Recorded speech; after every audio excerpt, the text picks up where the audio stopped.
Halo teman-teman otomotiver semua.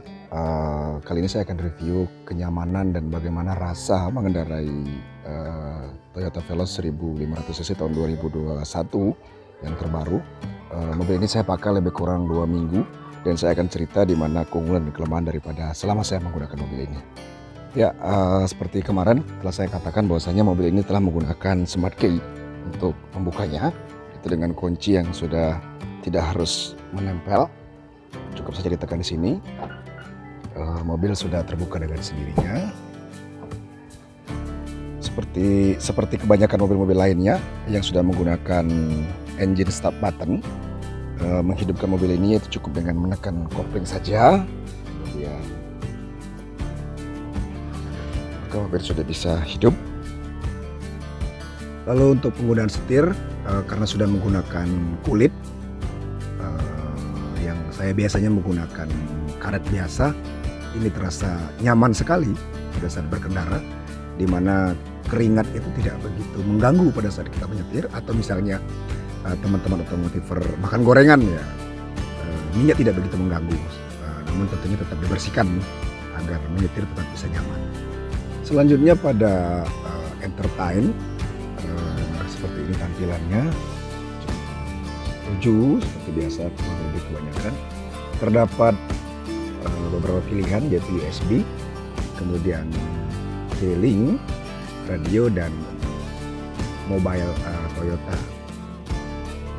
Sudah bisa menggunakan telepon yang terintegrasi dengan audio dan audio di sini. Namun sayangnya untuk audio dan visualnya atau entertainnya belum begitu bisa menggunakan kalau misalnya untuk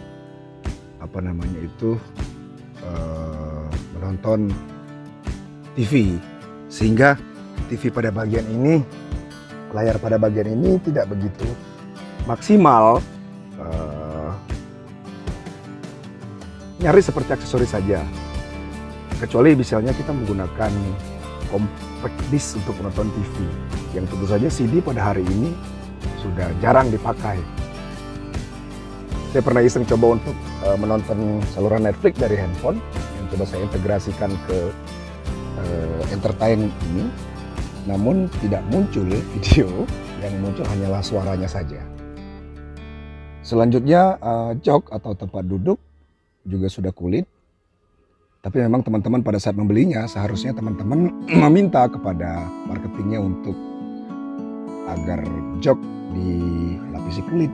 Karena biasanya kalau kita tidak minta pada marketingnya, jok akan dapat jok orisinil yang belum ada lapisan kulit, sehingga agak kurang nyaman kalau kita duduk, dan jok juga agak cepat rusak. Selanjutnya untuk penggunaan AC, ini untuk meningkatkan suhu hembusan angin, ini untuk meningkatkan suhu, atau ini untuk maksimal.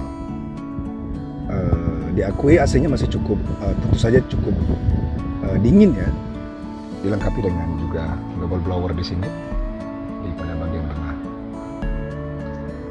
Selain itu juga dilengkapi untuk menambah daya charge handphone, tinggal ditambah sedikit saja konsolnya. Kemudian di belakang juga sudah ada box, lumayan untuk istirahat lengan pada saat mungkin kita menyetir pada saat jauh. Lalu di box kursi depan juga terdapat cahaya warna biru, ada lampunya, sehingga kalau misalnya kita ingin meletakkan tempat air minum di sini, cahaya ini cukup membantu. Juga terdapat penambah energi listrik untuk cas handphone yang banyak diperlukan oleh masyarakat dewasa ini.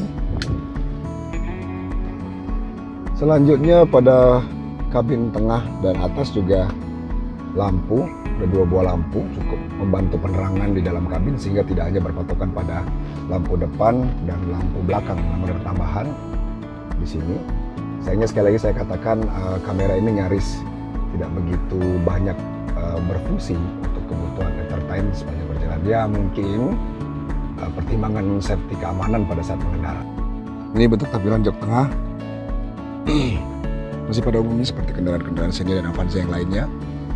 Tidak ada tambahan, hanya saja warna pada kain di dinding. Di bangku tengah juga dilengkapi dengan sandaran kepala, terutama pada bagian tengah, dan ini lumayan untuk membantu penumpang yang berada di tengah.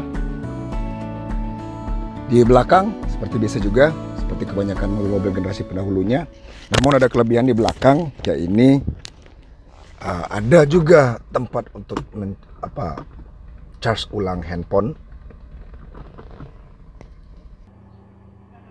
Nah, secara umum menggunakan mobil ini yang saya rasakan selama 2 pekan ini cukup layak dan nyaman, dimana pada saat misalnya posisi kecepatan tinggi juga stabil, kemudian dengan kecepatan 100 itu sudah cukup stabil, berbeda dengan generasi-generasi Avanza sebelumnya, di mana kecepatan 100 terutama di tol sudah mengalami getar, tapi di Veloz getar di atas kecepatan 100 itu sudah mulai terasa bisa diredam. Begitupun pada saat membanting setir pada saat kondisi mobil berada di tikungan. Juga stabil, sangat-sangat stabil. Begitupun penggunaan bahan bakar, saya bisa menggunakan bahan bakar Pertamax, dan saya merasakan penggunaan Avanza Veloz masih cukup ekonomis dan bersaing. Nah, teman-teman otomotiver sekalian, bagi keluarga di Indonesia, saya cukup merekomendasikan penggunaan mobil ini dapat digunakan untuk mengangkut keluarga dalam jumlah besar dibanding mobil-mobil yang lain. Dan kendaraan ini tentu saja nyaman, kemudian lagi mendekati nyaman dengan penggunaan bahan bakar yang cukup irit. Demikian mungkin teman-teman yang saya rasakan selama 2 minggu menggunakan mobil Avanza Veloz ini. Salam otomotif.